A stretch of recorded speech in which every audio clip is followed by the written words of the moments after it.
어떻게 다리에 이렇게 멍이 들었지? 희한하네. 아무것도 못 느꼈는데. 안녕하세요. 한국아메이 송세영입니다. 여러분은 고통, 다시 말해 통증은 무엇이라고 생각하시나요? 너무 추상적인 개념으로 여쭤봤나요? 그럼 상처마다 제각기 다른 통증이 정해져 있을까요? 병원에 가면 의료진이 통증을 호소하시는 분들에게 아픈 정도를 1에서부터 10까지의 척도 중 고르라고 하는 경우가 있습니다. 그럼 그때 고른 답변은 객관적일까요? 아니면 주관적일까요? 이 질문에 해답을 찾기 위해 오늘부터 이틀 동안 통증에 대한 오해와 진실을 담은 고통의 비밀을 살펴볼 예정입니다. 오늘은 첫 번째 시간으로 통증의 본질에 대해서 하승민 대표님과 함께 풀어보도록 하겠습니다. 건강도 기세다. 안녕하세요. 하승민입니다.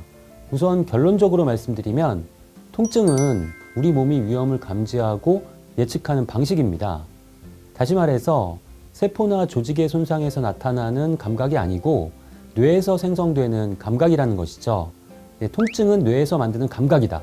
이해가 잘 안 가시죠? 대다수의 사람들은 통증에 대해서 이렇게 정의하실 거예요.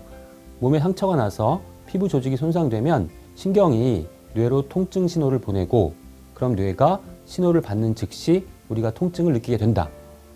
그렇지만 사실 통증을 느끼는데 꼭 상처가 있어야 하거나 상처가 있다고 꼭 통증을 느끼는 것도 아닙니다. 왜냐하면 인간의 뇌에는 통증을 감지하는 부분이 없기 때문입니다. 다시 말해서 통증은 뇌에서 감지되는 것이 아니라 뇌가 만들어낸다는 것이죠. 그래서 전신마취를 하면 우리가 고통을 느끼지 못하는 이유는 바로 뇌가 잠들어서 그 통증을 만들어내지 못하기 때문인 거죠. 즉 뇌가 없으면 고통도 없습니다. 그럼 통증은 어떻게 발생하는 걸까요? 인간의 뇌는 우리 몸의 보안 역할을 합니다. 따라서 위험이나 위협에 대한 증거를 수집하고 평가합니다. 그리고 뇌의 최고 경영자는 몸을 보호하기 위해서 의식적으로 마음에 명령을 내립니다. 이 결정은 다양한 감각적, 정서적, 인지적 요소에 의해 영향을 받고요. 뇌의 신경 영상 기술로 나온 결과 또한 위의 부분을 뒷받침해 줍니다. 흔히 기능적 자기 공명 영상이라고 하는데 이것은 특정 시점의 혈류량을 측정해서 뇌의 어느 부위가 사용되고 있는지를 보여주는 것으로 통증을 느끼는 사람의 뇌를 촬영하면 뇌의 여러 부분이 밝게 표현됩니다. 그런데 흥미롭게도 그 부위는 인간의 특성을 나타내는 감각적, 정서적, 인지적 영역을 전부 포함했다는 것이죠. 그럼 이런 질문도 나올 수 있겠네요. 저는 만성 통증을 안고 사는데 이 끔찍한 통증이 기분 탓이라는 겁니까?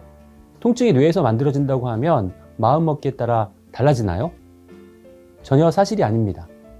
통증은 우리의 의식적 통제 밖에 있는 뇌가 우리가 위험에 처해 있다는 것을 마음에 알리기 위해 내리는 결정이기 때문입니다.